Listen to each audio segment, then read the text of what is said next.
رکھیے قرآن کی روشنی میں پتھروں کی حقیقت کو جانیے کہ پتھر کیا ہے اور ایک پتھر کیسے نرم ہو جاتا ہے اور ایک انسان کا دل پتھر سے زیادہ سخت کیسے ہو جاتا ہے۔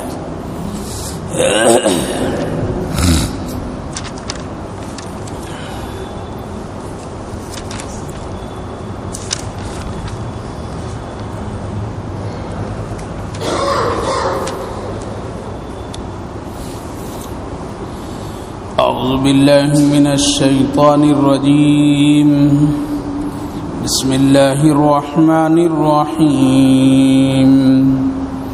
ثم قست قلوبكم من بعد ذلك فهي كالحجارة أو أشد قسوة، وَإِنَّ مِنَ الْحِجَارَةِ لَمَا يَتَفَجَّرُ مِنْهُ الْأَنْهَارُ وَإِنَّ مِنْهَا لَمَا يَشَّقَّقُ فَيَخْرُجُ مِنْهُ الْمَاءُ وَإِنَّ مِنْهَا لَمَا يَهْبِطُ مِنْ خَشْيَةِ اللَّهِ وَمَا اللَّهُ بِغَافِلٍ عَمَّا تَعْمَلُونَ۔ أَفَتَطْمَعُونَ أَن يُؤْمِنُوا لَكُمْ وَقَدْ كَانَ فَرِيقٌ مِّنْهُمْ يَسْمَعُونَ كَلَامَ اللَّهِ ثُمَّ يُحَرِّفُونَهُ مِن بَعْدِ مَا عَقَلُوهُ وَهُمْ يَعْلَمُونَ۔ وَإِذَا لَقُوا الَّذِينَ آمَنُوا قَالُوا آمَنَّا وَإِذَا خَلَا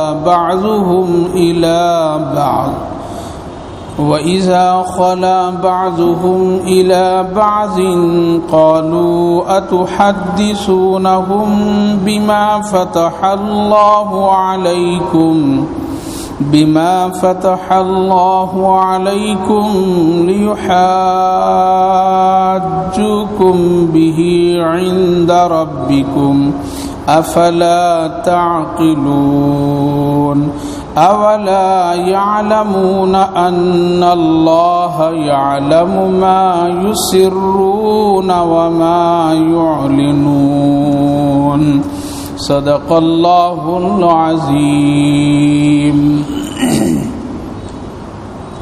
ثم قست قلوبكم من بعد ذلك فهي كالحجارة أو أشد قسوة۔ پھر تمہارے دل سخت ہو گئے اس کے بعد جیسے پتھر یا اس سے بھی زیادہ سخت۔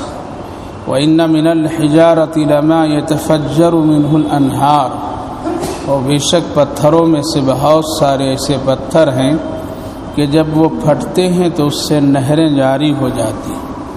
وَإِنَّ مِنْهَا لَمَا يَشَّقَّقُ فَيَخْرُجُ مِنْهُ الْمَاءُ، اور بے شک انہی پتھروں میں سے ایسے بھی ہیں جو پھٹتے ہیں، شک ہوتا ہے تو نکلتے ہیں اس سے پانی۔ وَإِنَّ مِنْهَا لَمَا يَحْبِطُ مِنْ خَشْيَةِ اللَّهِ، اور انہی پتھروں میں سے کچھ ایسے پتھر ہیں کہ وہ لڑھک جاتے ہیں اللہ کے ڈر اور خوف سے۔ وَمَا اللَّهُ بِغَافِلٍ عَمَّا تَعْمَلُونَ، اور اللہ تعالیٰ غافل نہیں ہے ان تمام تمہارے عمل سے جو کچھ تم کرتے ہو۔ بزرگوں اور دوستوں، اس سے پہلے جو آیتیں گزری تھی جس میں اللہ تعالیٰ نے حضرت موسیٰ علیہ السلام اور ان کی قوم اور ان کی امت کے بارے میں بتایا تھا کہ ان کے دل بہت ہی سخت تھے، حق اور صحیح باتیں جلدی ان کے دلوں میں نہیں اترتی تھی اور وہ حجت سے کام لیتے تھے، یعنی ایک بات کو بار بار وہ لوگ تکرار کرتے تھے، سوالات کرتے تھے، یہ کیسے ہوا اور یہ کیوں ہوا اور ایسا ہونا چاہیے تھا۔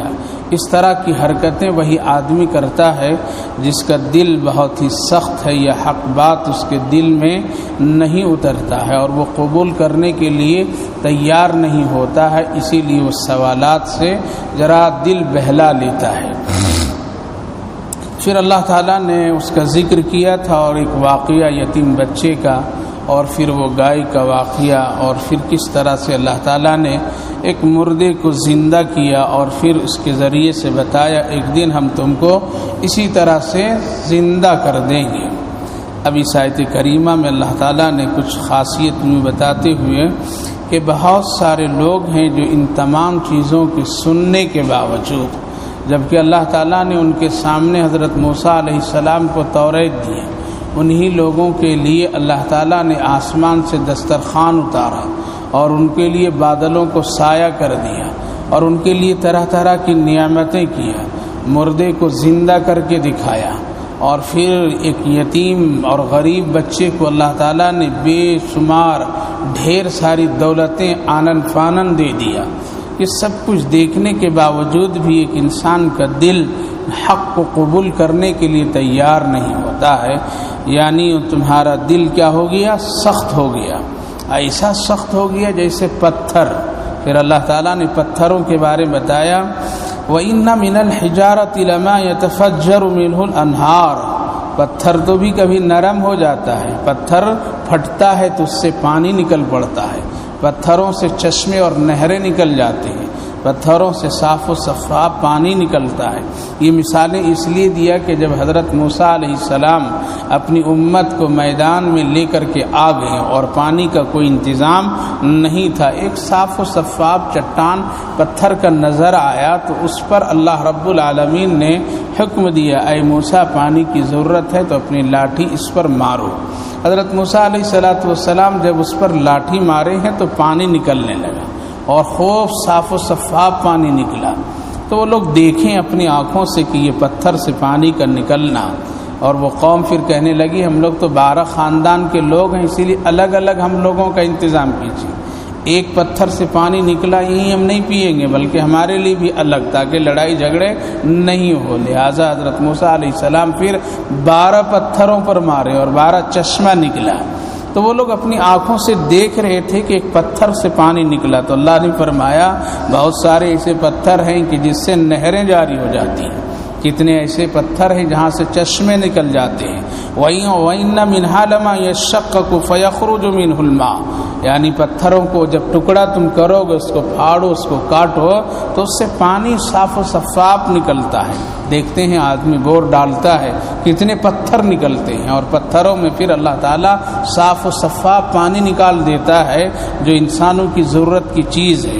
وَإِنَّ مِنْهَا لَمَا يَحْبِطُ مِنْ خَشْيَةِ اللَّهِ، اور بہت سارے ایسے پتھر ہیں جو اللہ کے ڈر اور خوف اور خشیت سے وہ اوپر سے نیچے لڑھک جاتا ہے، یہ اللہ رب العالمین سے وہ ڈرتا ہے۔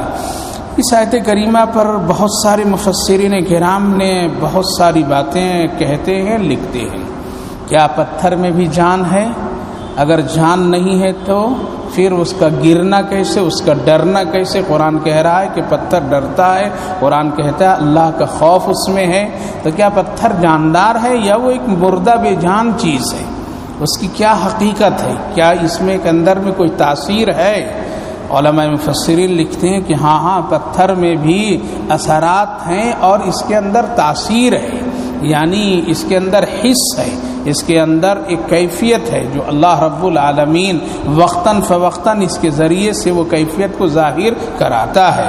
اور ہم اور آپ دیکھیں تو صحابہ کرام رضوان اللہ عنہم اجمعین خود کہتے ہیں کہ نبی اکرم صلی اللہ علیہ وسلم جب کبھی گزرتے تھے تو پہاڑوں سے سلام کا آواز آتا تھا، سلام پتھر کرتے تھے، چٹانوں سے آواز سلام کا آیا کرتا تھا۔ تو یہ سب چیزیں کیا ہے؟ یہی چیز تو ہے کہ خود اس پتھر میں اس کیفیت کو اللہ تعالیٰ نے رکھ دیا ہے، تبھی تو سلام کا جواب آ رہا ہے۔ اور نبی اکرم صلی اللہ علیہ وسلم سلام کا جواب دیتے تھے۔ خود حضرت آمنہ رضی اللہ عنہا کہتی ہیں کہ جب محمد رسول اللہ پیٹ میں تھے اور میں جب کبھی پہاڑوں کی طرف سے گزرتی تھی تو وہاں سے مرحبا مرحبا کی آواز آتی تھی، تو میرے بھائیو بزرگوں پتہ چلا کہ پتھر میں بھی ایک جان اور ایک کیفیت حص کا اللہ نے رکھ دیا ہے، جس کی بنیاد پر میں یہ سارا مسئلہ ہے۔ ابو جہل کا بیٹا حضرت اکرمہ اس وقت میں ایمان نہیں لائے تھے۔ نبی اکرم صلی اللہ علیہ وسلم ایک پانی کی جگہ پر بیٹھے تھے اور وہ آ کر کے کہنے لگا، اے محمد ایمان لے آؤں گا تمہارے کلمے پر، شرط یہ ہے اس پتھر کو اپنے پاس بلا کر کے دکھا دو۔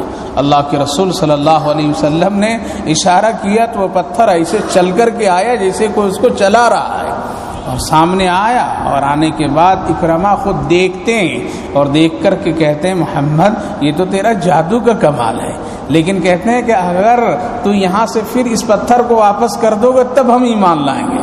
حضرت نبی اکرم صلی اللہ علیہ وسلم پھر فرماتے ہیں جاؤ، اللہ کے حکم سے تو وہ پتھر چلتا ہوا چلا جاتا ہے۔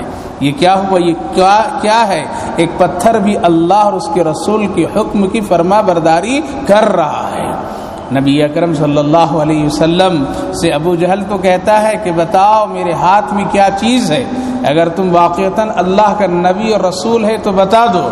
تو اللہ کے پیغمبر صلی اللہ علیہ وسلم نے فرمایا میں بتاؤں یا جو تمہارے ہاتھ میں وہی بتا دیں؟ تو کہا کہ اور بڑی بات ہوگی؟ بس نبی کا یہ کہنا تھا کہ وہ کنکریاں فوراً کیا ہوئے؟ کلمہ پڑھنے لگے اور گواہی دینے لگے نبی کی رسالت کا۔ ابو جہل جھٹکے سے کنکریوں کو پھینکا اور کہا محمد اس پر بھی تیرا جادو چل گیا۔ تو میرے بھائیو بزرگوں یہ کنکریوں کا پڑھنا کلمہ اور پتھر کا وہاں سے یہاں تک آ جانا، یہ سب کیا ہے؟ پتھر میں اللہ کی خشیت اور ڈر ہے، وہ احساس کرتا ہے۔ حضرت موسیٰ علیہ نبینا علیہ صلاۃ والسلام جا رہے تھے، ایک راستے سے گزر رہے تھے تو ایک پتھر کا چٹان رونے لگا دیکھ کر کے۔ حضرت موسیٰ علیہ السلام رک گئے، اس کو ہاتھوں سے تسلی دی، تسلی دینے کے بعد کہنے لگے کیوں رو رہا ہے؟ تو کیوں رو رہا ہے؟ تو کہا موسیٰ اس لیے رو رہا ہوں آپ کی جماعت اور آپ کی امت کا ایک بے نمازی مجھ پر بیٹھ کر کے بھی چلا گیا ہے، میں ڈر رہا ہوں کل قیامت کے دن میرا حشر اور اس کا حشر کہیں ساتھ میں نہ ہو جائے، اس لیے رو رہا ہوں۔ حضرت موسیٰ علیہ السلام پر بس ایک ہی نماز فرض تھی، زیادہ سے زیادہ وہ صبح اور شام کی نماز پڑھتے تھے، اور یہ پتھر بھی پسند نہیں کرتا بے نمازی رہے، تو کیسے وہ گھر کے در و دیوار پسند کریں کہ میرے گھر میں بے نمازی آرام کرے، کیسے وہ جگہ پسند کرے کہ میرے پاس کوئی بے نمازی کا آنا جانا ہو جائے۔ میرے بھائی بزرگوں، حضرت نبی اکرم صلی اللہ علیہ وسلم سے صحابہ نے پوچھا یا رسول اللہ اس پتھر کا آپ نے بوسہ دیا حجر اسود کا، کیا ہے اس کی حقیقت؟ تو آپ نے فرمایا یہ تمہارے گناہوں کو کھینچ لیتا ہے۔ تو پتہ چلا پتھر میں ایک اثر اللہ رب العالمین قدرتی طور پر میں ڈال دیا ہے۔ لیکن پھر کیا فرماتے ہیں حضرت امیر المومنین عمر فاروق رضی اللہ عنہ کھڑے ہو کر کے، اے حجر اسود تو بس ایک پتھر ہے، تو نفع اور نقصان کا مالک نہیں ہے، ہم اس لیے تم کو بوسہ دے رہے ہیں کہ میرے آقا حضرت محمد الرسول اللہ نے بوسہ دیا تھا، بس اس عمل کے لیے ہم یہ کام کر رہے، ورنہ ہم تجھ کو بوسہ نہیں دیتے۔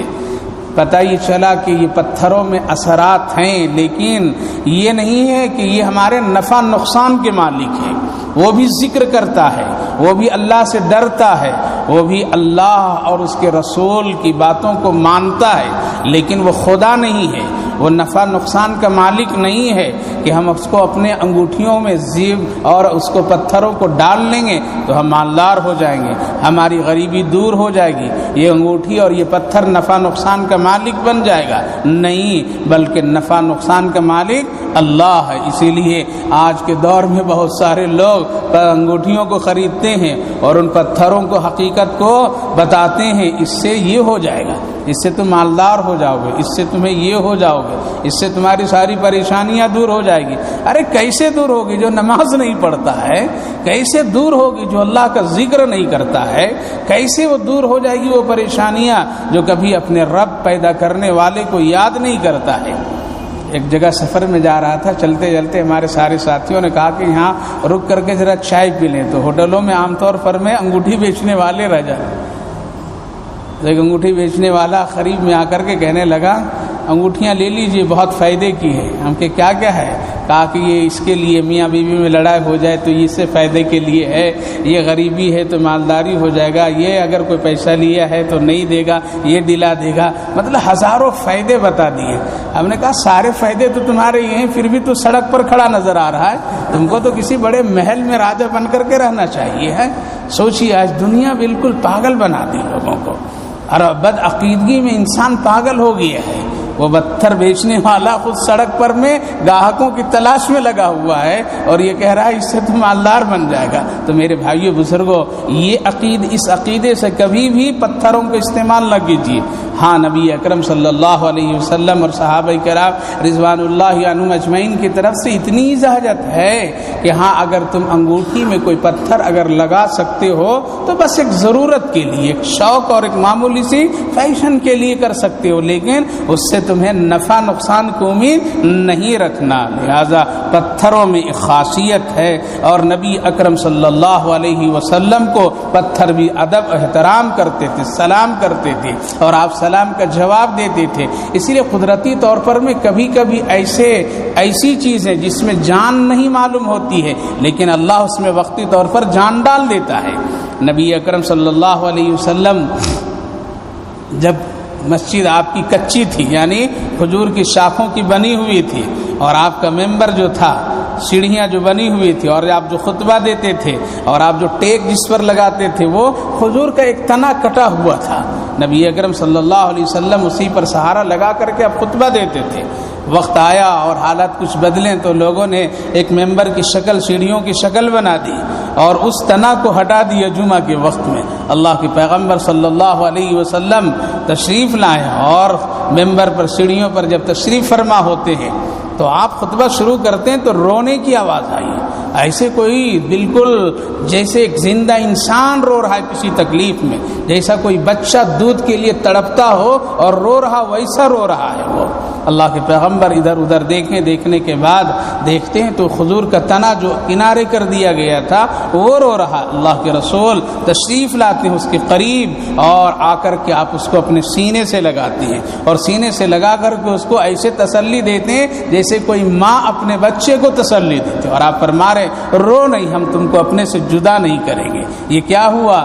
ایک تنا جو بے جان پڑا ہوا اللہ وقتی طور پر میں اس میں حس اور احساس کو ڈال دیا۔ اس لیے کبھی کبھی اگر پتھروں سے ایسی کیفیت معلوم ہو تو یہ نہ سمجھیے یہی خدا ہو گیا، ایسا سمجھنے والا کوئی اور لوگ سمجھیں گے لیکن مسلمان نہیں۔ تو نبی اکرم صلی اللہ علیہ وسلم نے تسلی دیا، آپ اس طرح اس پر ہاتھ پھیرتے رہیں، تسلی دیتے رہیں، اور آپ اس کو جدا نہیں کیے بلکہ کیا کیے؟ آپ نے حکم دیا اس کو ممبر کی سیڑھیوں کے نیچے اس کو دفن کر دو۔ لہذا تب وہ کہیں جا کر کے خاموش ہوا اور کہیں جا کر کے وہ اپنے رونے کو بند کیا۔ تو میرے بھائی بزرگوں عرض یہ کرنا ہے، کبھی درخت بولتا ہے، کبھی پتھر بولتے ہیں، کبھی در و دیوار بولتے ہیں۔ اسی لیے اللہ کے رسول صلی اللہ علیہ وسلم نے ارشاد فرمایا چلتے پھرتے کبھی تم اللہ کا ذکر کرو تاکہ ڈھیلے پتھر اگر تمہاری اس ذکر کو سن لے تو کل قیامت کے دن وہ تمہارے لیے سفارش کریں گے۔ اے پروردگار اس کو جہنم میں مت ڈالیے، یہ آپ کو چلتے پھرتے یاد کر رہا تھا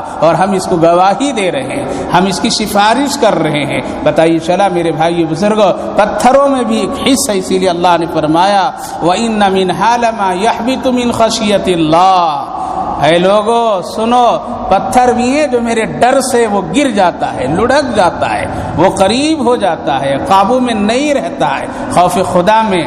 کیا معلوم اس آیت کریمہ سے کہ تمہارا دل جو ہم تم کو انسان بنایا تھا، تمہارا دل جو ہم بہت نرم بنایا تھا، تمہارے دل میں ہم ساری خوبیاں رکھے تھے، تمہارا دل کیسے پتھر سے بھی زیادہ سخت ہو گیا کہ میری بات تیرے دل میں نہیں اتر رہی ہے، تم میری بات کو قبول نہیں کر رہے ہو، تمہارے دل میں گناہوں نے اتنا سخت بنا دیا ہے، حق بات کو تم قبول نہیں کر رہے ہو۔ لہٰذا اپنے دلوں کو ٹٹول کر کے دیکھنا چاہیے۔ اسی لیے نبی اکرم صلی اللہ علیہ وسلم نے ارشاد فرمایا دل گندا ہو جاتا ہے، یا رسول اللہ کیسے اس کی صفائی ہوگی؟ تو آپ نے فرمایا کبھی کہ ذکر اللہ سے، کبھی آپ نے فرمایا قرآن کی تلاوت سے، کبھی آپ نے فرمایا حلال چیزوں کو اختیار کرنے سے۔ تو یہ ساری جو چیزیں ہیں دل کی صفائی بہت ضروری ہے۔ آج ہمارا اور آپ کا دل گندا ہے، آج ہمارا اور آپ کا دل گناہوں سے سیاہ ہے، آج ہمارا اور آپ کا دلوں میں گناہوں کے دھبے اتنے لگے ہوئے ہیں، سوائے ذکر اللہ کی کسی چیز سے صفائی نہیں ہوگی۔ اسی لیے وقتاً فوقتاً اللہ کا ذکر کیجیے۔ جب آپ کثرت سے اللہ کا ذکر کریں گے دل نرم ہوگا۔ اس نرمی کا فائدہ کیا ہوگا؟ گھر میں لڑائی نہیں ہوگی۔ اس نرمی کا فائدہ کیا ہوگا؟ باپ بیٹے میں لڑائی نہیں ہوگی۔ اس نرمی کا فائدہ کیا ہوگا؟ میاں بیوی میں جھگڑے نہیں ہوں گے۔ اس فائدہ کیا ہوگا؟ پڑوسیوں میں تناؤ نہیں ہوگا۔ اس سے فائدہ کیا ہوگا؟ دل جب نرم ہوگا تو آپ جھکیں گے، دل نرم ہوگا اخلاق بلند ہوں گے، دل نرم ہوگا ایک دوسرے کے لیے آپ ہمدرد بنیں گے، دل نرم ہوگا تو بیوی کی چھوٹی موٹی غلطیوں کو درگزر کر دیں گے، نرم دل ہوگا تو باپ کی خدمت کریں گے، ماں کی خدمت کریں گے، دل نرم ہوگا پڑوسیوں سے مل جل کر کے رہیں گے، مسلمانوں سے ہمدردی کا معاملہ کریں گے۔ اور اگر دل سخت ہوگا تو تمہارے دل میں کوئی بھی جگہ نہیں بنا پائے گا۔ اسی لیے پتھر جب اتنے نرم ہو جاتے ہیں تو کیا کرنا؟ اپنے دل کو اس سے زیادہ کہیں نرم کر لینا چاہیے، تبھی کامیاب ہوں گے، تبھی سارے گناہوں کو ختم کرنے کا ذریعہ ہم اور آپ بن سکتے ہیں۔ اسی لیے اللہ فرمایا من خشیت اللہ وما اللہ بغافل عما تعملون افتطمعون ان یؤمنوا لکم وقد کان فریق منهم یسمعون کلام اللہ۔ کیا امید رکھتے ہو کہ یہ لوگ یہود و نصارہ ایمان لے آئیں گے؟ نہیں ایمان لائیں گے۔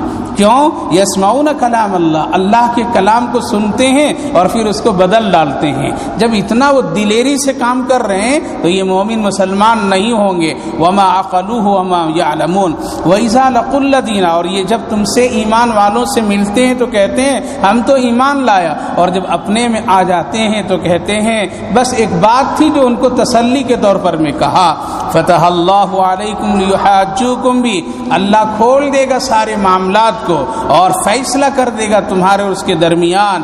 افلا تعقلون، کیا تم عقل نہیں رکھتے ہو؟ اولا یعلمون ان اللہ یعلم ما یسرون وما یعلنون، کیا اللہ نہیں جانتا ہے اس بات کے، اور تم کیا علم نہیں رکھتے ہو اس بات کی کہ اللہ ہر چیز چھپی ہوئی اور ظاہری سب کو جانتا ہے۔ ما یسرون وما یعلنون، جو تم چھپا کر کرو وہ بھی جانتا ہے، جو نہیں کرو وہ بھی جانتا ہے، چاہے بند کمرے میں کرو نیکی وہ بھی جانتا ہے، جو چھپ کر کے گناہ کرو اس کو بھی جانتا ہے، اور جو ظاہر کر کے کرو اس کو بھی جانتا ہے۔ آج انسان چھپ کر کے نیکیاں کرنے کی عادت نہیں رکھ رہا ہے، وہ چاہتا ہے چھوٹی سی نیکی کرے سب لوگ جانیں، سب میری تعریف کریں، سب میرا چرچا کریں، سب کو مجھ کو واہ واہ بولے۔ نہیں، کچھ ایسی نیکیاں کرو جو صرف اللہ جانے اور کرنے والا جانے، تیسرا کوئی نہیں، یہاں تک کہ بیوی بھی نہ جانے، یہاں تک کہ بچوں کو بھی اس کی خبر نہ ہو۔ کچھ اپنے نام اعمال میں ایسی چھپ کر کے نیکیاں کیجیے اور اس کو محفوظ رکھیے، اور پھر کبھی واسطہ دیجیے اللہ ایک نیکی کیا ہوں جو تو جانتا ہے اور میں جانتا ہوں، تیسرا کوئی نہیں جانتا ہے، اللہ اس کا واسطہ دیتا ہوں، میری پریشانیوں کو دور کر دے، انشاءاللہ اللہ سنے گا۔ لہٰذا کوئی ایسی نیکی کرنا چاہیے۔ میں ابھی تفسیر میں سنایا تھا حضرت امیر المومنین عمر فاروق رضی اللہ عنہ کا واقعہ کہ حضرت سیدنا صدیق اکبر رضی اللہ عنہ کے گھر پہنچے اور پہنچ کر کے ان کا خاص رجسٹر اٹھائے۔ کیا کیے؟ خاص رجسٹر اٹھائے اور اٹھا کر کے دیکھنے لگے کیا کیا لکھ رکھے امیر المومنین، کیا کیا اس میں ہے۔ تو لہٰذا دیکھتے ہیں تو اس میں پورے شہر مدینہ کے معذورین کا نام تھا، کون بوڑھے ہیں، کون بوڑھیاں ہیں، کون کمزور ہیں، کس کا گھر میں کوئی کام کرنے والا نہیں ہے، ان لوگوں کے نام تھے۔ اور ان کے نام کے ساتھ ساتھ انہوں نے سب کو ذمہ داری دے دی تھی، اے علی فلاں بوڑھے کے گھر کی خدمت تو کر، اے عثمان فلاں گھر کے کام تو کرنا، اے طلحہ زبیر تو کرنا، اے بلال تو کرنا۔ اللہ اکبر۔ اور بڑے بڑے صحابہ ہیں، کیوں؟ بہت سارے ایسے لوگ تھے جن کے شوہر شہید ہو گئے، عورت بیوہ ہو گئی، بوڑھی پڑی ہوئی ہے، بہت ساروں کے بچے نوجوان شہید ہو گئے، بوڑھا باپ تنہا گھر میں ہے، کوئی اس کا سہارا دینے والا نہیں ہے۔ لہذا حضرت سیدنا صدیق اکبر رضی اللہ عنہ نے ان کے نام کے ساتھ ان کے کام کرنے والوں کا بھی نام لکھ رکھا تھا۔ اور پوری لسٹ جب دیکھتے ہیں تو ایک بڑھیا اندھی ہے، اس کے نام اور اس کے کام کوئی نہیں لکھا ہے، صرف اس بڑھیا کا نام ہے، لیکن اس کے گھر میں کون کام کرتا ہے یہ نہیں لکھا ہوا تھا۔ حضرت امیر المومنین اس کو نوٹ کیے، حضرت عمر رضی اللہ عنہ اس کو نوٹ کیے اور دل میں سوچ کر کے رجسٹر کو بند کر دیا اور کہا کہ اس بڑھیا کا کام ہم کریں گے، اس میں پتہ بھی لکھا ہوا تھا، فلاں جگہ پر فلاں گلی میں احد کے پاس ہے، یا مسجد قباء کے پاس ہے، یا قبلتین کے پاس ہے، یا جنت البقیع کے پاس ہے، سب کا ایڈریس گھر کا لکھا ہوا تھا۔ لہٰذا حضرت عمر رضی اللہ عنہ نے نوٹ لیا اور جگہ کا ایڈریس بھی لکھ لی اور فوراً رجسٹر کو بند کر کے خاموش، نیت کیا کرتے ہیں کہ یہ کام اب میں ہی کروں گا، اس لیے اس کا کوئی نہیں کر رہا ہے۔ حضرت سیدنا صدیق اکبر حضرت عمر رضی اللہ عنہ کی شخصیت اور آپ کی مزاج کی وجہ سے کسی کے یہاں نہیں بھیجے تھے، پتہ نہیں عمر جا کر کے کریں گے یا نہیں کریں گے، لہذا حضرت عمر رضی اللہ عنہ نے فوراً اپنے لیے اس کا کام کو انتخاب کر لیا اور کہا کہ میں کروں گا۔ فجر کی نماز پڑھ کر کے سیدھے بڑھیا کے گھر پہنچے، پوچھتے ہیں تو بڑھیا کہتی ہے کون؟ کہا کہ میں عمر ہوں۔ عمر نام تو سب جانتے تھے عمر، کہا کہ ہاں تیرے گھر میں کام کرنے کے لیے آیا ہوں، کسی کو نہیں بتانا کیا کام ہے، کیا ضرورتیں ہیں، میں کر دوں گا۔ تو بڑھیا کہتی کر کے کوئی آ کر کے چلا گیا ہے، میرے گھر کا کام ہو گیا۔ کہا کہ کون آیا، کون گیا، کیسا ہے وہ؟ دبلا پتلا تھا، کیسا تھا؟ کہا کہ مجھ کو پتہ نہیں، وہ جب آتا ہے تو مجھ کو پردہ کرنے کے لیے کہتا ہے، میں پردے میں چلی جاتی ہوں، وہ میرے گھر کا سارا کام کر کے چلا جاتا ہے، گھر کا کام، پانی کا بھر دینا، گھر کی صفائی کر دینا، برتنوں کو صاف کر دینا، اور وہ کر کے چلا جاتا ہے۔ تو حضرت عمر رضی اللہ عنہ سوچیں آج اذان کے بعد آ جاؤں گا فوراً۔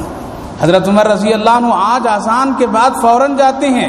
بڑھیا پھر کہتی ہے اے عمر کام کر کے چلا گیا ہے، اللہ اکبر۔ حضرت عمر اب کہتے ہیں کہ اب تہجد پڑھ کر کے جاؤں گا۔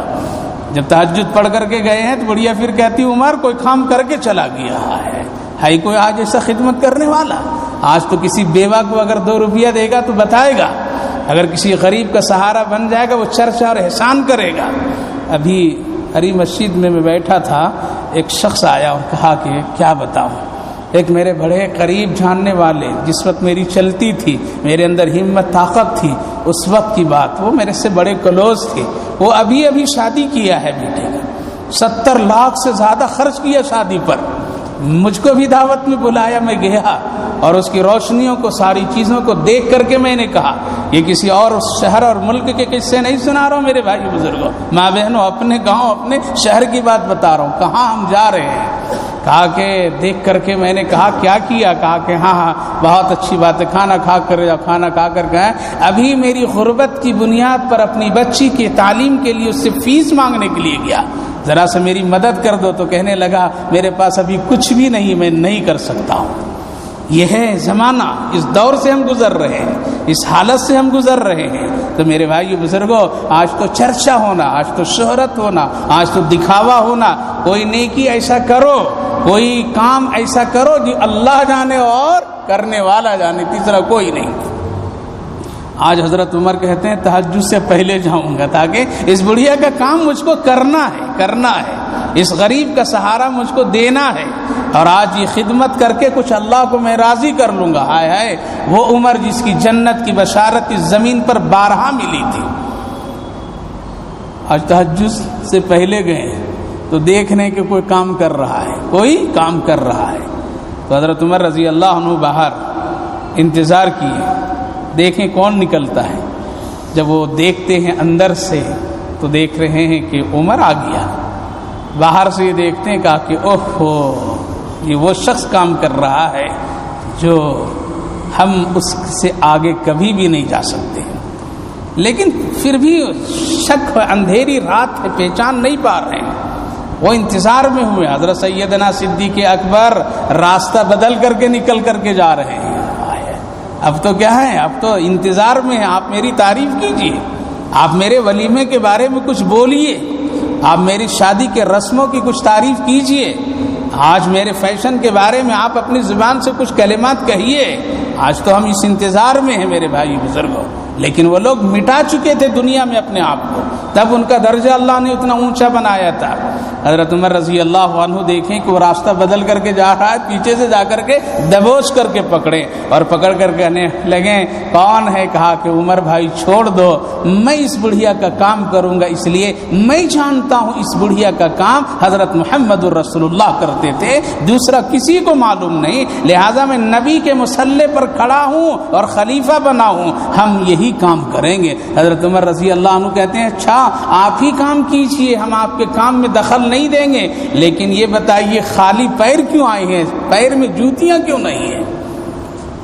کہا کہ عمر اس لیے جوتیاں نہیں پہنا تاکہ میری آواز سے کسی کو معلوم نہ ہو جائے کہ یہ بڑھیا کے گھر میں کام کر رہے ہیں، اللہ کسی کو تکلیف نہ ہو میرے آنے سے، میرے چلنے سے کسی کو تکلیف نہ ہو۔ تو میرے بھائیو بزرگوں کتنا وہ لوگ چھپائے تھے اپنے آپ کو، کون جان رہا، کس کو بتانا چاہ رہے ہیں؟ کام کرنے والا اللہ کو۔ اسی لیے اللہ فرمایا یا ان اللہ یعلم ما یسرون وما یعلنون، ہم تمہارے کاموں کو جانتے ہیں، تم چھپ کر کے کرو یا علی الاعلان کرو، ہم جانتے ہیں، ہمارے علم میں ہے یہ ساری چیزیں۔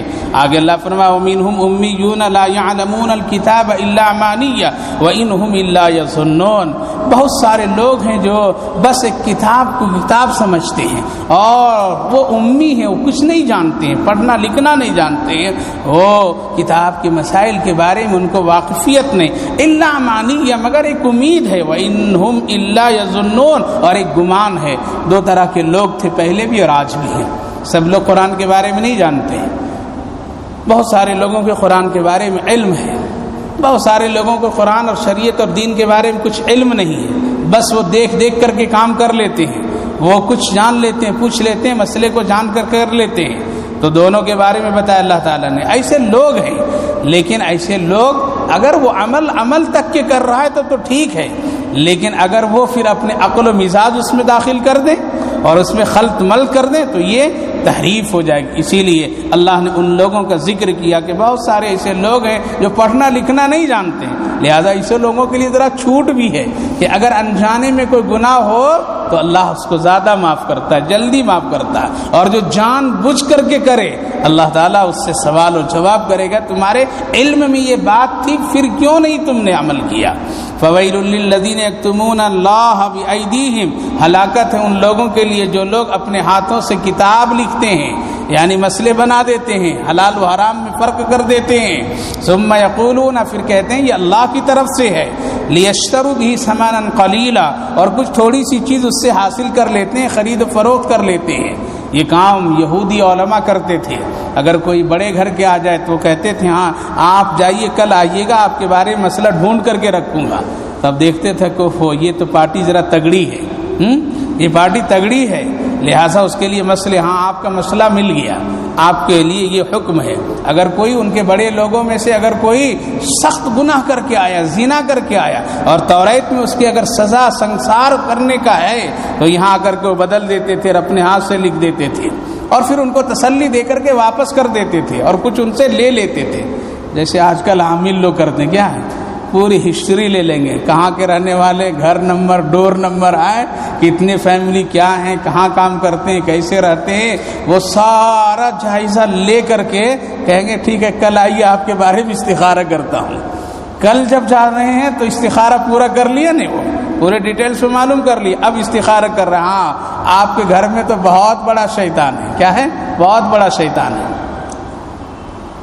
اور صحیح بول رہا ہے، شیطان تو ہے ہی ہے نا شیطان، یہ ٹی وی جو ہے نا وہ کیا ہے، کوئی فرشتہ رحمت والا ہے، کیا ہے وہ شیطان ہی ہے، بڑا شیطان ہے، وہ سب سے بڑا شیطان وہ ہے، اس نے ہم لوگوں کے گھروں کو رحمت خداوندی سے دور کر دیا ہے، یہ سب سے بڑا شیطان وہ ہے جو آج ہمارے گھر میں، ہمارے گھروں میں عورتیں خاص طور سے فرصت کے لمحات میں ایک مسلمان کے گھر میں 6-6 گھنٹہ 5-5 گھنٹے گانے، ناچ، فیشن کی چیزیں ہو رہی، اس میں ہو رہی ہے، اور مسلمان عورت، مسلمان مرد دیکھ رہے ہیں، اس گھر سے 10 منٹ کی تلاوت کی آواز نہیں آئی، لیکن اس گھر میں 8-8 گھنٹے 6-6 گھنٹے 5-5 گھنٹے ملا کر کے دیکھیں گے تو فلموں کی گانے، ناچنے والوں کی گانے، رنگیلیوں کی مثال اور اس کی ساری تفریحات کی چیزیں ہیں۔ تو سب سے بڑا شیطان وہ ہے جو رحمت خداوندی سے دور کر دیا، اسی لیے ہمارے پڑھے ہوئے نمازوں کا اثر ہمارے گھر میں نہیں، ہمارے اٹھے ہوئے ہاتھوں کی دعاؤں کا اثر گھر میں نہیں، ہمارے قرآن کی تلاوتوں کا اثر گھر میں نہیں، ہمارے بزرگوں کی دعاؤں کا اثر ہماری زندگی میں نہیں، اس لیے وہ رکاوٹ کا ذریعہ بنا ہوا ہے۔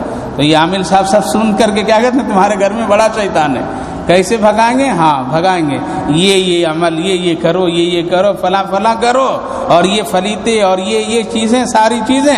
خیر وہ ہوا، ہونے کے بعد میں کیا خرچ؟ اس کا تو یہ بڑا شیطان ہے، نہیں تو بڑا شیطان کا بڑا خرچ آئے گا۔ کیا کیا؟ اپنی ہاتھوں سے غیب کی باتیں بتا دیا، شیطان آ گیا، فلاں آ گیا، اور پھر اس میں مسئلے، اس میں تعویذات، اس میں فلاں چیزیں۔ اللہ تعالیٰ نے اس آیت کریمہ کے ضمن میں تمام مفسرین علماء کرام لکھتے ہیں اگر قرآن کی کسی آیت کو خرید و فروخت کا کوئی ذریعہ بنایا تو اس کی آمدنی مکمل حرام ہے، مکمل حرام ہے۔ تو یہود کے علماء ایسا کرتے تھے۔ اللہ نے فرمایا فَوَيْلٌ لَهُم مِّمَّا كَتَبَتْ أَيْدِيهِمْ وَوَيْلٌ لَهُم مِّمَّا يَكْسِبُونَ۔ ہلاکت ہے ان لوگوں کے لیے جو لوگ اپنے ہاتھوں سے کتاب لکھتے ہیں اور اس سے کماتے ہیں۔ اسی آیت کے ذریعے سے تعویذات کی خرید و فروخت کرنے کو علماء کرام حرام لکھتے ہیں اور اس سے آمدنی ناجائز لکھتے ہیں۔ ہاں اگر تعویذ لینا ہی آپ کو ہے تو کسی اللہ والے سے لے لو، اور وہ دیتے ہیں، اس پر کوئی اجرت نہیں لیتے ہیں، اس کے کاروبار کا ان کا ذریعہ نہیں ہے، اور اس طرح کو کوئی اس کا عمل نہیں ہے، ایسے لوگوں سے لو، اور لینے کی بھی ضرورت نہیں ہے۔ بیمار ہم ہیں، دوا کوئی اور کھائے گا؟ ہاں بیمار ہم پڑے ہوئے ہیں، دوا ہم کو کھانی پڑے گی، ہم کو اللہ کے سامنے گڑگڑانا پڑے گا، ہم کو اللہ سے مانگنا پڑے گا، ہم کو وہی قرآن کریم پڑھ کر کے اپنی زندگی کو اچھا بنانا پڑے گا۔ لہٰذا ہم خود اس کو عمل کریں۔ کیا درود پڑھنا نہیں آتا؟ پڑھیے 1000 مرتبہ درود، پریشانیاں دور ہو جائے گی۔ پڑھیے لا الہ الا انت سبحانک انی کنت من الظالمین، روزانہ پڑھیے، اللہ خیر و برکت کا معاملہ فرمائے گا۔ روزانہ سورہ یاسین کی تلاوت کر کے گھر سے نکلیے۔ اللہ کے حبیب فرماتے ہیں دین بھر تیرے کاموں کی ذمہ داری اللہ لے لے گا، شیطان کے وسوسے سے دور کر دے گا۔ پڑھیے قل اعوذ برب الفلق اور قل اعوذ برب الناس، تمہیں نظر بد سے اللہ حفاظت فرما دے گا۔ گھر سے پڑھیے دعا نکل کر کے بسم اللہ توکلت علی اللہ لا حول ولا قوت الا باللہ۔ تو نہ ہم کو کچھ اپنے سے کرنا نہیں آتا ہے، دوسروں سے کرائیں گے تو کیا ہوگا؟ اثر نہیں ہوگا، گناہ کا عمل ہوگا۔ اسی لیے قرآن ہم سب کے لیے بہت آسان ہے، وظیفے بہت آسان ہیں، اسی لیے خود عمل کرنا چاہیے۔ اللہ نے ایسوں کے بارے میں فرمایا ہلاکت ہے، اور ہلاکت مطلب یہ ہے وہ جو کچھ کما رہا ہے، جو کچھ آمدنی کا ذریعہ بنا رہا ہے میری کتاب سے، میری آیتوں سے، وہ سب غلط ہے۔ آگے فرمایا وقالوا لو لن تمسنا النار الا ایاما معدودات، لوگ کہتے ہیں کہ جہنم کی آگ ہم کو چند ہی دن چھوئے گی، یعنی ہم بس چند دن میں جائیں گے اور پھر نکل کر کے جنت چلے جائیں گے۔ آج بھی دوست سے تھا، ارے کلمہ پڑھنے والے کو ایک دن تو جنت مل ہی جائے گی، یہ تسلی لوگ دیتے ہیں۔ شیطان اس کے دلوں کو تسلی دلاتا ہے، تو مسلمان ہے، کلمہ پڑھا ہے، ایک دن جہنم سے نکل کر جنت میں جائے گا، لیکن یہ جنت میں جانا کم دنوں کا ہوگا۔ وہ جہنم کی آگ کتنی سخت ہوگی، اتنا آسان ہے۔ اسی لیے نبی اکرم صلی اللہ علیہ وسلم سے کفار و مشرکین یہود و نصارہ کہتے تھے اے محمد اگر کسی گناہ کی بنیاد پر اللہ اگر ہم کو جہنم میں ڈال بھی دیا الا ایام معدودات، چند دن ہم رہیں گے اور نکل کر کے ہم جنت میں چلے جائیں گے۔ اللہ کیا فرمایا؟ قل اتخذتم عند اللہ عہدا فلن یخلف اللہ عہدہ ام تقولون علی اللہ ما لا تعلمون۔ کہیے نبی صلی اللہ علیہ وسلم، اے پیغمبر صلی اللہ علیہ وسلم کہیے کیا تمہارا کوئی اللہ سے وعدہ ہو چکا ہے؟ ایسا اللہ نے کہہ دیا ہے تم کو، جو اللہ اپنے وعدے کے خلاف نہیں عمل کرے گا، کیوں ایسی بات اللہ پر بولتے ہو جس کو تم نہیں جانتے ہو؟ پتہ چلا میرے بھائیو بزرگوں، ایک مومن ایک مسلمان جہنم سے نکلے گا، لیکن نکلنے کا کتنے دن ہوں گے، کتنے صدیاں لگ جائیں گے، کتنے سال گزر جائیں گے، اور وہ جہنم کی ہولناک منظر کو کیا ہمارا برداشت کر سکتے ہیں؟ اگر ہے کسی میں ہمت تو جاؤ ایک موم بتی کا کینڈل جلا لو اور ایک چراغ جلا لو، جلا کر کے اپنی انگلی کو اس میں ڈال کر کے دیکھو۔ اگر ہے کسی کے خون میں اتنی طاقت ہے، کسی کے انگلیوں میں اتنی ہمت، کسی کا دل اتنا زندہ ہے تو ذرا ڈال کر کے دیکھو، اگر برداشت کر لو گے تو پھر کبھی بات کرنا جہنم کی آگ کے بارے میں۔ میرے بھائیو بزرگوں بہت مشکل ہے، اس لیے شیطان تسلی دے دیتا ہے ایسا کبھی نہیں کرنا، کبھی نہیں سوچنا۔ ہاں نجات ملے گی لیکن بہت مرحلہ ایسے لوگوں کو گزرنا پڑے گا۔ بلا من کسب سیئۃ واحاطت به خطیئۃ فاولئک اصحاب النار هم فیہا خالدون۔ ہاں جو شخص برائی کو کمائے گا اس کی برائی اس کو کل ڈھانک لے گی۔ فاولئک اصحاب النار، یہی لوگ جہنمی ہوں گے، ہمیشہ رہیں گے۔ والذین آمنوا وعملوا الصالحات، اور جو لوگ ایمان لائے اللہ اور اس کے رسول اور آخرت کے دین پر اور نیک عمل کیے، یہی لوگ جنتی ہیں، ہم فیہا خالدون، ہمیشہ جنت میں رہیں گے۔ دونوں کے بارے میں اللہ نے صاف فرما دیا، اور اللہ نے بس دو ہی چیز بنا دیا ہے، دو چیز بنا دیا، جنت جہنم۔ ادھر سے پھسلیں گے تو ادھر جائیں گے، ادھر سے پھسلیں گے تو ادھر جائیں گے۔ اگر جہنم سے نجات تو جنت میں، اور جنت میں نہیں جا رہے ہیں تو خالہ کے گھر میں نہ، کہاں؟ سیدھے جہنم میں، جہنم میں۔ تیسرا ایک بیچ کا جگہ ہے، بیچ کی ایک جگہ ہے جس کو عرفہ کہتے ہیں، جنت اور جہنم کے بیچ میں، وہاں اگر اللہ روک دیا تب بھی مسئلہ نہیں بنے گا، بیچ میں کچھ لوگ رہیں گے۔ ہاں جب حضرت نبی اکرم صلی اللہ علیہ وسلم سفارش فرمائیں گے تب ہو جائے گا، لیکن ہم اس لائق بنے تو کہ محمد رسول اللہ سفارش کرتے تو اس لائق ہم اپنی زندگی کو بنا لیں۔ لہذا جنت اور جہنم، جہنم سے نکلیں تو جنت میں، جنت نہ گئے تو جہنم میں، بس یہی دو جگہ اللہ نے فرمایا، جہنمی ہمیشہ جہنم میں اور جنتی ہمیشہ جنت میں۔ وَإِذْ أَخَذْنَا مِيثَاقَ بَنِي إِسْرَائِيلَ لَا تَعْبُدُونَ إِلَّا اللَّهَ، ہاں ہم نے وعدہ لیا ہے بنی اسرائیل یعنی حضرت یعقوب علیہ السلام کی اولاد سے اس بات کی کہ خبردار اللہ کے سوا کسی کی عبادت نہیں کرنا، وبالوالدین احسانا، اور ماں باپ کے ساتھ حسن سلوک کا معاملہ کرنا، اس کے خیر خواہی کرنا، اس کے ساتھ اچھا برتاؤ کرنا، اس کے ساتھ بدتمیزی کا عمل نہیں کرنا، اس کے دکھ تکلیف میں تم برابر ساتھ رہنا۔ یہ ہے ماں باپ کے حق اور حقوق، جس پر بہت ساری باتیں ہوتی رہتی ہے لیکن آج عمل بہت کم ہو رہا ہے۔ ماں باپ کو راضی کر کے اپنی جنت اس دنیا میں بنا لیجئے، اس کی خدمت کیجئے، اس سے دعائیں لیجئے، لیکن ہاں ماں باپ بھی ایسے ہو، کیا ہو؟ ماں باپ بھی ایسے ہو، وہ اپنے کردار، اپنے اخلاق سے اپنی اولاد کی نظر میں اتنا محبوب نظر وہ بن جائیں کہ بیٹا اور اولاد کو مجبور ہونا پڑے ماں باپ کی خدمت کے لیے۔ اگر خود ماں باپ بد کردار ہے تو اس کے دل میں نفرت ہوگا، یہ میرا باپ ہے یہ خود شراب پیتا ہے، یہ میرا باپ ہے خود یہ نماز چھوڑتا ہے، یہ میرا باپ ہے خود یہ گالیاں دیتا ہے، یہ میرا باپ ہے یہ خود دوسروں کو لے کر کے جھگڑے تکرار کا ماحول بناتا ہے، تو کیا ہوگا؟ اولاد کے دل سے باپ کی محبت نکل جائے گی۔ یہ میری ماں ہے یہ خود نماز چھوڑتی ہے، یہ میری ماں ہے خود بے پردگی کے ساتھ گھومتی پھرتی ہے، یہ میری ماں ہے یہ بد کلامی کرتی ہے، یہ میری ماں ہے یہ دین اور رسول کے خلاف ورزی عمل کرتی ہے۔ لہٰذا کیا ہوگا؟ اللہ تعالیٰ قدرتی طور پر میں ماں کی محبت بچوں کے دل سے نکال دے گا۔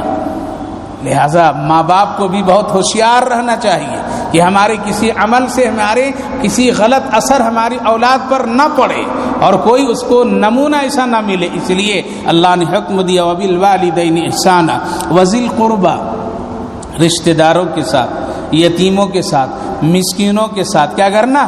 بہت ہی اچھا اور عمدہ معاملہ کرنا۔ وقولوا للناس حسنا، اور لوگوں کو نرم بات کرنا، بہت ہی بھلی بات کرنا، اچھی بات کرنا، ان سے جھگڑے تکرار نہیں کرنا، گالی گلوچ نہیں کرنا۔ اس لیے نبی نے فرمایا قرب قیامت میں لوگ اپنے ماں باپ کو گالیاں دیں گے۔ تو صحابی نے پوچھا یا رسول اللہ کون بدبخت ہوگا جو اپنے ماں باپ کو گالی دے گا؟ تو آپ نے ارشاد فرمایا یہ دوسرے کے ماں باپ کو گالی دے گا، وہ پلٹ کر کے جب اس کو گالی دے گا تو اس کے ماں باپ کو پہنچے گا۔ یہ تو نہیں کہہ رہا ہے لیکن یہ دوسرے کی ماں کو گالی دے رہا ہے، دوسرے کے بہنوں کو گالی دے رہا ہے، دوسرے کے باپ کو گالی دے رہا ہے۔ اب وہ جب پلٹ کر کے گالی دے گا تو کیا ہوا؟ ذریعہ کون بنا؟ یہی اولاد ذریعہ بنی ہے۔ اسی لیے نبی اکرم صلی اللہ علیہ وسلم نے فرمایا نرم بات، بھلی بات کہا کرو، ضرورت مند کی ضرورتوں کو پوری کیا کرو۔ بس اس آیت کریمہ کے ضمن میں انسانوں کے ساتھ گویا کہ ہمدردی کا معاملہ کرو۔ حضرت عبداللہ ابن مبارک بڑے محدث تھے، مالدار بھی تھے، محدث بھی تھے اور مالدار بھی تھے۔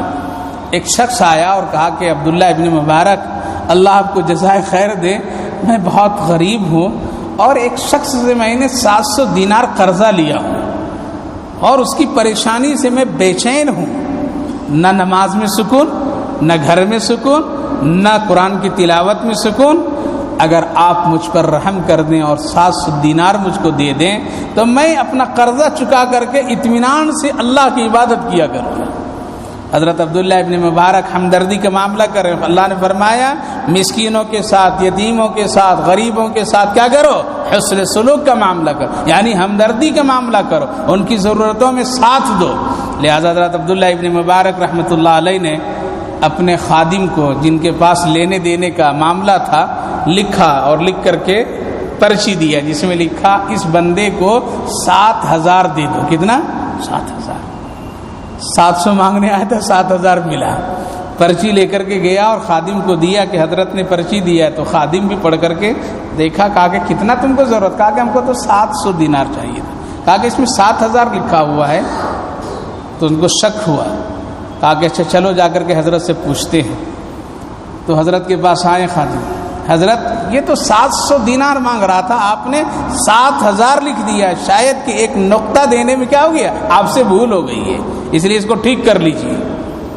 تو حضرت نے اوپر نیچے پھر دیکھا، کہا کہ لاؤ پرچی. اب پرچی لیے تو اس میں پھر لکھتے ہیں اس بندے کو 14,000 دے دو. اللہ اکبر، 14,000 دے دو.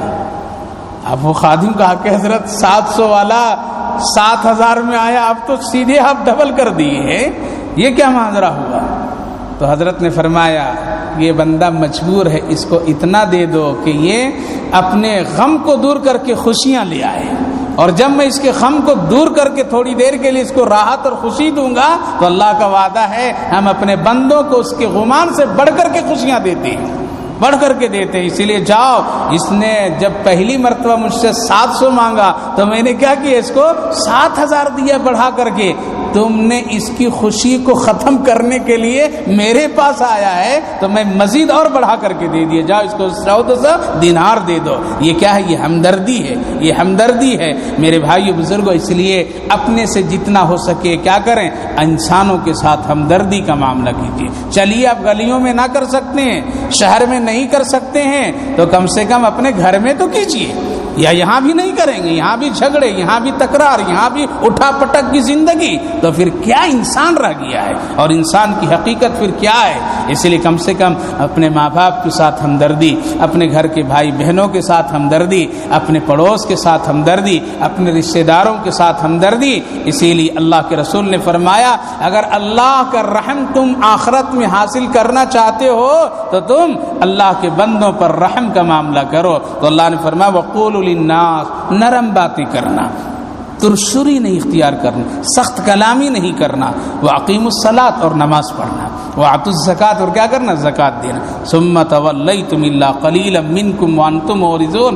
بہت سارے لوگ ہیں جو ان باتوں سے پلٹ جاتے ہیں، بہت تھوڑے لوگ ہیں جو عمل کرتے ہیں. وَأَنْتُمْ مُعْرِضُونَ، یعنی بہت سارے ایسے لوگ ہیں جو ان سارے کاموں کو چھوڑ دیتے ہیں. لہذا دنیا میں آج ایسے بہت سارے لوگ ہیں جو اپنے ماں باپ کے ساتھ غلط طریقہ، بھائی بہنوں کے ساتھ غلط طریقہ، ہمدردی کا نام نہیں ہے. چند ہی ایسے گھر گھرانے ہیں جو اس نعمت سے مالا مال ہیں. اسی لیے ہر ایک کو یہ خوبیاں اپنے اندر پیدا کرنی چاہیے. وہ خوبیاں یہ ہے اللہ کی عبادت، ذکر اللہ کثرت سے، ماں باپ کے ساتھ حسن سلوک، اور رشتہ دار یتیموں مسکینوں کی ضرورتوں اور حاجتوں کو اپنی صلاحیت اور طاقت کے مطابق پوری کرنا. نمازوں کی پابندی ہر حال میں کرنا، اور زکوٰۃ دینا. اگر تم یہ عمل نہیں کرو گے تو آگے اللہ بتایا تھا تمہارا دل تو پتھر سے بھی زیادہ سخت ہو گیا.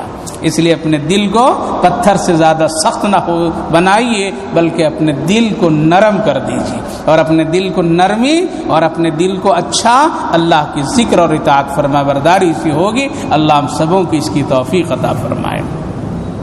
اللهم صل على سيدنا نبينا حبيبنا مولانا محمد وبارك وسلم عليه. اللهم ربنا آتنا في الدنيا حسنة وفي الآخرة حسنة وقنا عذاب النار. اے اللہ ہم سب بہت کمزور ہیں، گنہگار و خطا کار و سیاکار ہیں. اے اللہ پھر بھی تیرے بندے ہیں. آپ بہت بڑے مہربان ہیں، رحم و کرم کرنے والے ہیں، لطیف اور رؤوف الرحیم ہے، رحمان الرحیم ہے.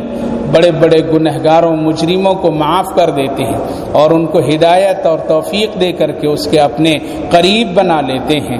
اے اللہ ہم سب گنہگار خطا کار ہیں، ہم سبوں کو معاف کر دیجیے، سبوں کے گناہوں کو درگزر فرما دیجیے، چھوٹی بڑی غلطیوں کو نظر انداز فرما دیجیے، اپنی رحمت سے ہم سب کو مالا مال کر دیجیے۔ اے اللہ اس مجلس قرآن کو بہت قبول فرمائیے، جتنے بھائی بزرگ نوجوان بچے ماں بہنیں اس مجلس میں حاضر ہیں اے اللہ سب کی حاضری کو قبول فرما لیجیے، قرآن کریم کی برکتیں رحمتیں سعادتیں عطا فرما دیجیے۔ اے اللہ پڑھنے اور تلاوت کی توفیق عطا فرما دیجیے، ہر گھر میں قرآن پڑھنے والوں کو اے اللہ توفیق عطا فرما دیجیے۔ اے رب کریم کرم کا معاملہ فرمائیے، خیر کے فیصلے فرمائیے۔ اے اللہ دنیاوی پریشانیوں سے ہم سب کی حفاظت فرمائیے، سارے بھائی بہنوں کی ضرورتوں اور حاجتوں کو پوری فرما دیجیے، جو بیمار ہیں ان کو شفا عطا فرما دیجیے، صحت مندوں کی صحت کی سلامتی عطا کر دیجیے، جو لوگ دنیا سے جا چکے ہیں اللہ ان سب کی مغفرت فرمائیے۔ ہماری اس مختصر سی دعاؤں کو اپنے کرم سے فضل سے نبی اکرم صلی اللہ علیہ وسلم کے صدقے اور طفیل میں قبول فرمائیے۔ اللہم ربنا تقبل منا انک انت السمیع العلیم وتب علینا انک انت التواب الرحیم وصلی اللہ تعالی علی خیر خلقہ محمد وعلی آلہ واصحابہ اجمعین برحمتک یا ارحم الراحمین۔